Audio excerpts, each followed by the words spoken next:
Hello everyone, this is my review of this ring light clip-on that you can use for your laptop or any flat screen device you may have, because it uses USB to power it up, but you can also use this adapter to plug it into a USB-C port as well.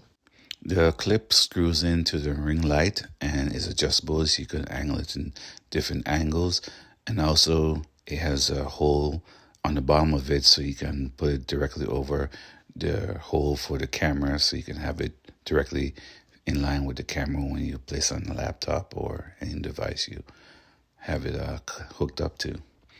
The ring light cable has the controls attached to it, so you can turn it on and adjust it between 3 different light settings, and also dim it and brighten the light as well.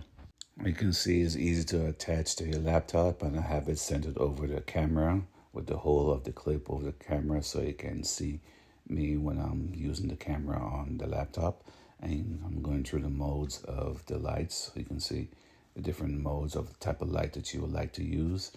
Now I'll show you here what the light looks like when it's in use and how it brightens you up and makes you look good so you can be seen by your audience.